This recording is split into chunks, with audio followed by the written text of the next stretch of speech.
하나님의 창조의 은혜 가운데 살고 있는 우리들, 뱀이 찾아왔어요. 근데 그 실체를 알아채지를 못했습니다. 결국 그의 계략에 넘어갔고 범죄에 빠졌어요. 하나님은 만물을 정복하고 다스리라, 그런 능력을 우리에게 주었다고 말했는데 교묘하게 찾아와서 덫을 놓고 넘어뜨리는 것을 구분하지 못해서 결국 그것에 동조하고 악을 행하고 비참함에 쓰러지고 말았다는 것이죠. 우리에게 찾아온 것을 제대로 그 실체를 알아보지 못하고 그 숨은 의도를 파악하지를 못하고 나아가 올바로 대처하지 못한 채 넘어지고 쓰러져 비참하게 사는 것, 우리 인생들의 모습이지요. 미숙함의 대가는 혹독합니다. 부끄러워지고 수치를 느끼고 사람이 두려움에 빠지고 그 초라함과 그 비참함은 이루 말할 수가 없어요. 오늘날도 마찬가지예요. 죄는 달콤하게 보입니다. 내게 꼭 필요한 것처럼 여겨지는 거예요. 그것 없이는 나는 후회하고 나는 뒤처지는 것 같고 평생 그거 없이는 억울할 것처럼 보이지만 사실은 반대예요. 그것에 빠지면 헤어나오지를 못해요. 겪게 되어지는 것은 부끄럽고 두렵고 초라하고 창피한 그 속에서 허덕이게 되어지는 것입니다. 죄에 빠진 것은 마치 덫 올무에 사로잡힌 것과 같아요. 알아챘는데 빠져나오려고 흔드는 순간 그 올무가 점점점 내 발목을 깊숙이 붙잡아서 피가 통하지를 않고 썩게 되어지고 죽게 되어지는 것, 그게 올무인데 죄의 덫은 종종 그렇다는 거예요. 사실 뱀의 모습으로 찾아와서 유혹하는 그 사탄, 아담과 하와가 이겨내기란 쉽지가 않았어요. 그래서 넘어지긴 했지만 아담과 하와에게 연민이 있어요. 사실 죄에 빠진 우리들의 모습 속에서 분명히 우리들에게 문제가 있는 것은 사실이지만 어쩔 수 없음이라는 것도 그 속에 분명히 들어있곤 합니다. 사탄의 그 기가 막힌 위장술, 그의 끈질김, 그의 교묘함, 이거 알아채고 이거 분별해서 극복해낸다는 것은 참으로 어려운 일입니다. 우리에게 찾아온 그것의 간교함을 우리의 지적인 능력으로 의지적인 힘을 가지고 내가 그거 이겨내겠다?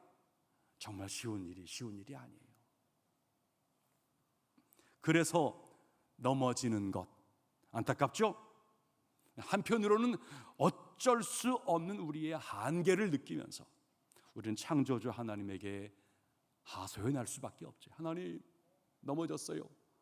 불쌍히 여겨주세요. 날 좀 도와주세요. 우리는 그렇게 할 수밖에 없어요.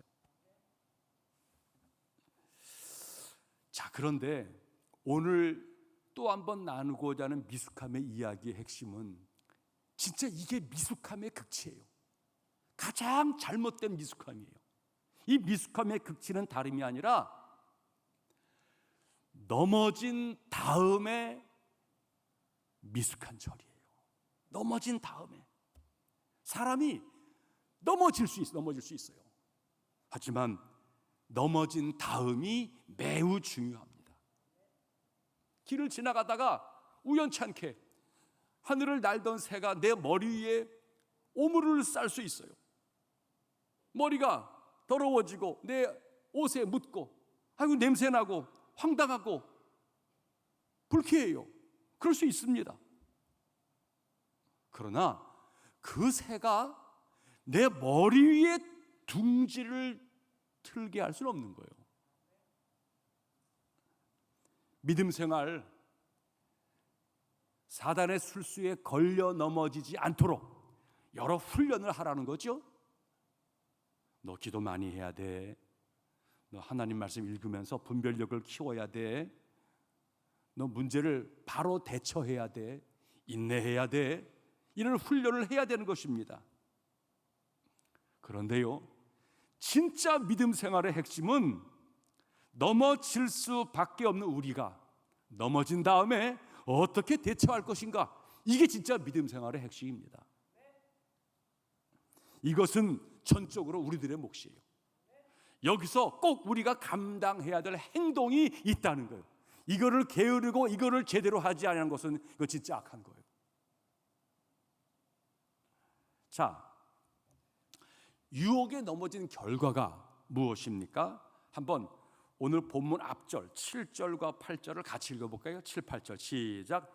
이에 그들의 눈이 밝아져 자기들이 벗은 줄을 알고 무화과나무 잎을 엮어 치마로 삼았더라. 그들이 그날 바람이 불 때 동산에 거니시는 여호와 하나님의 소리를 듣고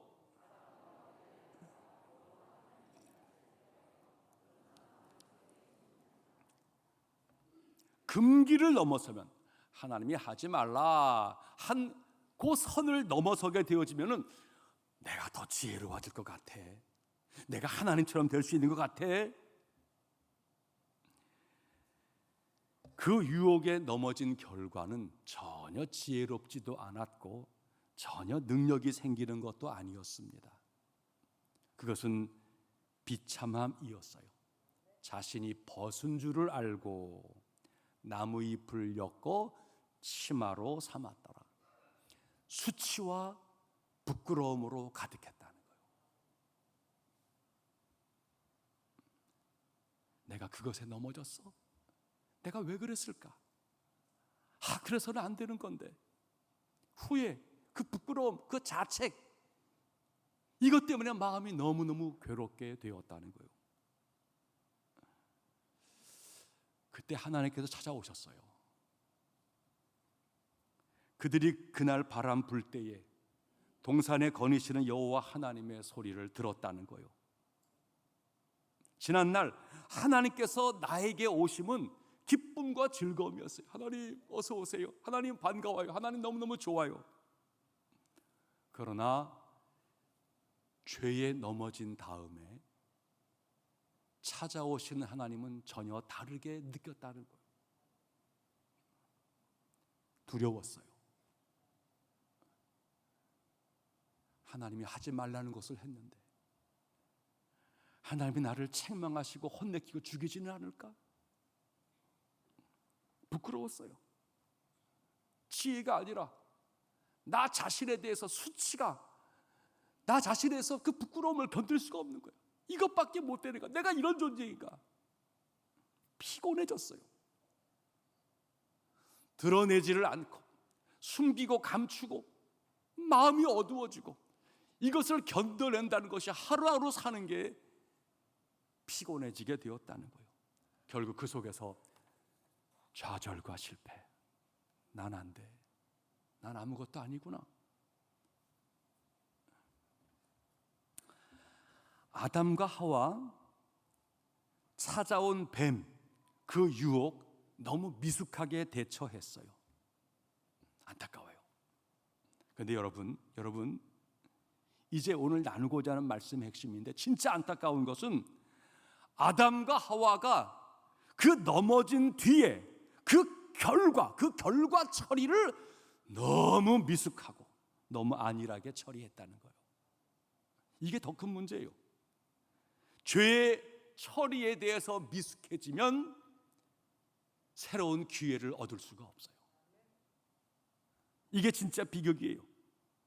어리석은 인간의 지혜는 잘못 대처하는 방식으로 더욱 문제를 키우고 해결을 어렵게 만드는 쪽으로 흘러가게 해요. 그러니까 우리의 지혜가 순수하지를 못하면, 우리의 지혜가 어리석은 내 자아를 보존하여서, 그래서 허물과 실수를 덮으려고 감추려고 하는 쪽으로 이 지혜가 나아가게 되어지면 그 지혜는 우리의 삶을 꼬아요. 해결이 어렵게 만들어요. 이 지혜는 사망에 이르는 지혜가 되는 거예요. 아담과 하와의 이 잘못된 죄 처리, 크게 두 가지예요. 숨었다는 것과 책임을 미뤘다는 거예요. 자, 오늘 본문 10절 말씀 보시기 바랍니다. 시작. 이르되 내가 동산에서 하나님의 소리를 듣고 내가 벗었으므로 두려워하여 숨었나이다. 사람이 어떤 절박한 상황에 부딪히면 먼저 자신만의 안전을 위해서 숨을 곳을 찾는 성향이 있어요. 부상을 당하고 상처를 입고 어렵게 되어지면은 안전한 곳을 찾아서 피하고 숨으려고 하는 그 성향이 있는 게 사실이에요. 누군가의 시선을 피해서 도망쳐서 잠시 자신의 안전을 도모하려고 하는 것이죠. 그런데 여러분, 죄의 처리는 그렇게 하면 안 돼요. 죄의 결과를 가장 미숙하게 대하는 것이 숨는 거예요. 다른 이들에게 들키지 않겠다는 것이죠. 아무도 모르게 하겠다는 거예요. 다른 이가 모르는 것을 해결이라고 여기는 거예요. 이건 정말로 미숙하고 어리석은 거예요. 사람들이 모르기만 하면 돼. 이건 정말 사실이 아니에요. 사람들이 숨기 때문에 힘들어지는 거예요. 숨기는 것은 해결이 아니라 문제가 깊어지는 것이고 처리가 더 어려워지는 것이고 나쁜 쪽으로 흘러가고 있는 거예요. 문제 처리가 지연되어지고 상처가 더 도지고 번지고 확산되는 것은 숨기기 때문이에요. 왜 병이 깊어집니까? 간단히 치료할 그 병이 왜 큰 수술로 바뀌어지는 것입니까? 때때로 사람들이 숨겨요. 감춰요. 이때를 피하려고 하는 거예요. 그러다가 문제와 상처를 도지게 하는 일들은 너무너무 흔해요. 이게 세상이 어두워지고 우리들의 미래가 불투명해지는 이유예요. 사람들은 살아가는 중에 두렵다, 답답하다, 걱정, 근심이 많이 있다. 근데 이 두려움과 걱정, 근심, 이 괴로움, 이 모든 것들의 상당 부분이 어디에서 왔느냐? 우리의 죄를 잘못 다루어서 숨기는 과정에서 그것들이 점점점 깊어져 왔다는 거예요. 하나님께서 범죄한, 실패한 인간에게 찾아왔습니다. 그리고 물었어요. 아담아, 어디 있느냐? 아담이 어디 있는지 몰라서 하나님이 물으시는 질문이 아닙니다. 하나님의 질문은 기회를 주고자 하는 거예요. 하나님께서 우리에게 대화를 요청할 적에 정죄하고자 하는 것이 아닙니다. 우리 상태를 하나님은 너무나 잘 알고 계시기 때문에 우리에게 기회를 주고자 하시는 거예요. 하지만 사람들은 어리석게도 기회를 가지고 찾아오시는 하나님 앞에 숨어버리는 거예요. 자신의 문제가 숨어버리면서 해결할 수 있다고, 이게 시간 지나면 괜찮을 것이라고, 전혀 사실이 아니에요. 하나님을 향한 바른 자세는 드러내는 것이에요. 숨지 마세요. 논쟁하거나 변론하지 마십시오. 우리는 하나님께 아담아 어디 있느냐? 하나님, 제가 잘못했어요. 제가 여기 있어요. 용서해 주세요. 그렇게 말해야 되는 거예요. 숨는 것보다 더 큰 문제가 있어요. 자, 12절과 13절입니다. 시작. 아담이 이르되 하나님이 주셔서 나와 함께 있게 하신 여자, 그가 그 나무 열매를 내게 주므로 내가 먹었나이다. 여호와 하나님이 여자에게 이르시되 내가 어찌하여 이렇게 하였느냐?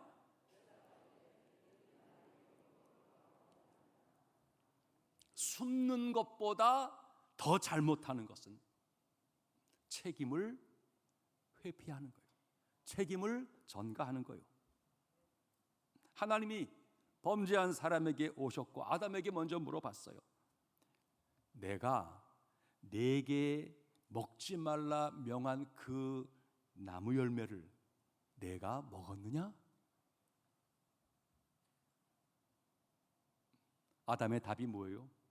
하나님이 주셔서 나와 함께 있게 한 여자, 그가 그 나무 열매를 내게 주므로 내가 먹었나이다. 너무나 비겁해요. 하나님이 하와에게 물었어요. 너 어찌해서 그거 먹었느냐? 뱀이 나를 꿰물어 먹었어요. 아담과 하와 자신들의 답변에 사실관계에 대한 나름대로의 주장이 있어요. 그들은 각각 여자가 주었으니까 뱀이 나를 꿰어서요 라고 주장하는데, 겉으로 드러난 사실로는 맞아요. 하지만 그게 다가 아니잖아요. 숨은 의도, 그들의 계획이 있었잖아요. 이거 따먹으면은 내가 더 지혜로워질 거야. 이거 따먹으면 내가 하나님처럼 되어질 거야. 헛된 갈망을 꿈꿨잖아요. 하나님의 금하심의 경계인 줄을 그들이 분명히 알았어요.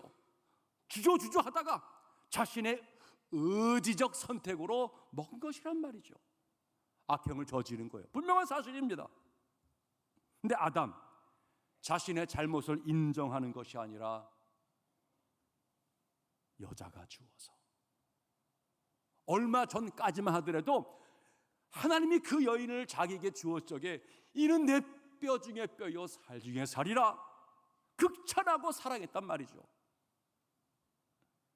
그런데 그 여인을 비난하고 그 여인을 자신에게 준 하나님의 사랑도 비난하고 있어요. 왜 이런 여자를 내게 준 것입니까? 결국 아담, 인간, 하나님을 동시로 불신하는 거예요. 정죄하는 거예요. 이건 파렴치한 행동입니다. 금기를 넘어선 그의 불순종도 문제이지만 책임을 전가하는 과정에서 그의 죄가 더 가중되고 있다는 거예요. 결국 아담, 하와를 주어서 복된 가정을 이루게 하신 하나님의 은혜, 그 사랑, 섭리까지도 비난하고 무시하는데 점점 치명적인 잘못으로 빠져들고 있는 것입니다. 사람들이 그래요. 죄를 가볍게 여기고 미숙하게 대처하는 중에 죄가 더 번지고 뿌리를 내리고 확산되어져 가고 있어요. 죄를 해결하지 못한 채 자기 합리화, 책임 회피로 일관케 되어지면 언젠가 돌아가야 돼요. 회복해야 돼요. 자기 합리화와 책임 회피는 돌아갈 다리를 끊어버리는 행동이에요. 가장 어리석은 행동인 것이죠. 오늘날 우리의 지혜와 지식은 숨는 것이 가능하다고 유혹하고 있어요. 우리의 힘과 권력은 내 잘못이 아니라 내 탓이야, 내 잘못이야 라고 전가시키는 횡포를 능히하고 있어요. 이게 오늘의 비극이고, 문제가 해결되어지기는커녕 우리 모두가 불쾌해지고 힘들어지는, 우리가 어두워지는 이유예요. 대통령은 잘못했다고 말을 해야 합니다. 비록 사적이지만 그 비난의 카톡을 보낸 것은 주저잡지를 못했습니다. 드러난 이상 내 허물이라고 말을 해야 합니다. 젊은 당대표는 이 모든 것을 성숙하게 대처하지 못해서 죄송하다고 이야기를 해야 합니다. 야당은 지난날 우리가 정책에 여러 잘못이 있었다라고 인정을 해야 합니다. 오늘의 여당은 집권 초에 너무 조급해서 너무나 과도하게 우리가 미숙했다라고 말을 해야 합니다. 그래야 백성들이 희망을 품습니다. 그래야 문제 해결의 기미가 보이는 거예요. 그래야 나라의 기운이 새로워지게 되어지는 것입니다. 허물을 끊어줘야 돼요. 숨기고 전가하는 일이 반복되어지게 되면 문제는 점점 꼬여져 가는 것입니다. 이게 우리들의 미래가 점점 어두워지는 이유예요. 오늘의 시대를 바라보면서 지도자에 대한 안타까움도 있지만 그리스도인은 그리스도인의 문제 해결을 돌아봐야 돼요. 성경의 저 뒤쪽 요한 1서 1장 9절 한번 다 찾아보시기 바랍니다. 요한 1서 1장 9절.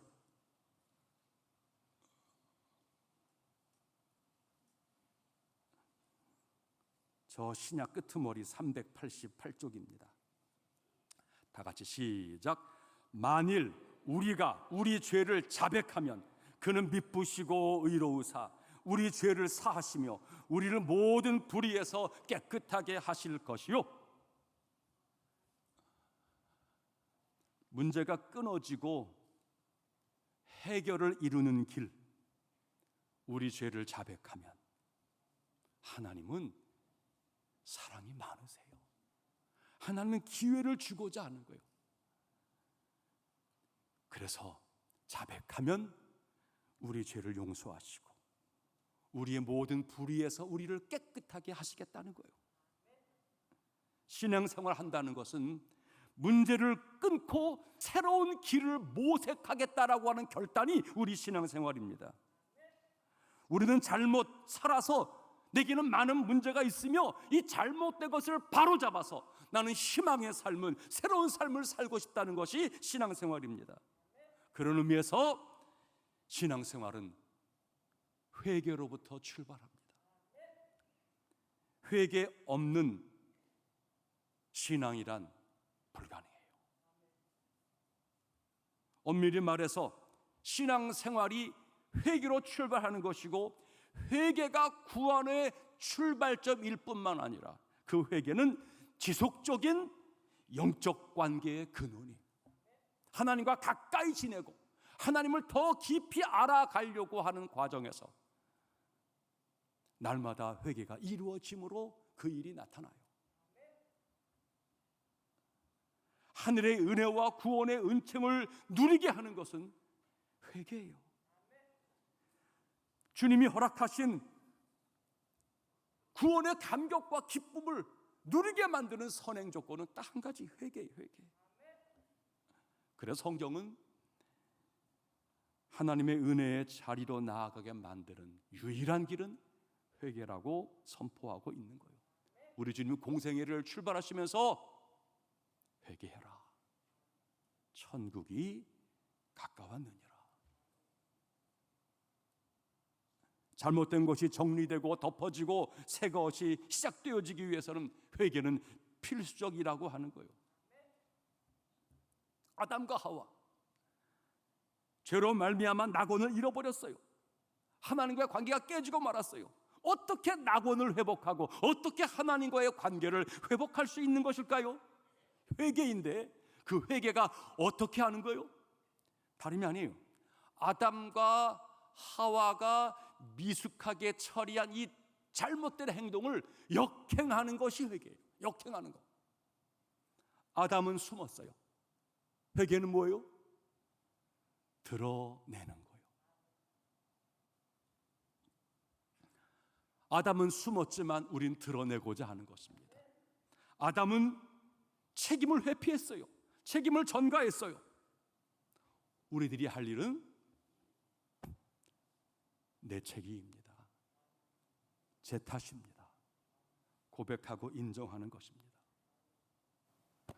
제 미숙함입니다. 제 허물과 부족함 때문에 그런 겁니다. 나를 용서해 주시기 바랍니다. 이 고백이 많아지면 거기 부끄러움이 아니에요. 그거는 의사 앞에 환부를 드러낸 잠시의 부끄러움이지만 치료가 되어지고 해결이 되어지고 건강해지게 되어져 있어요. 그런 가정, 그런 교회, 그런 사회가 만들어지기 위해서 깨어있는 성숙한 크리스찬들의 역할이 필요할 때입니다. 각자 죄에 물들어서 죄의 처리를 미숙하게 해서 어둠에 빠지려고 하는 이 시대를 잘 돌아보면서 우리들이 서 있는 그 자리에서 성숙한 대처로 세상을 밝히는 진짜 그리스도인 그 삶을 살아내기를 축복합니다.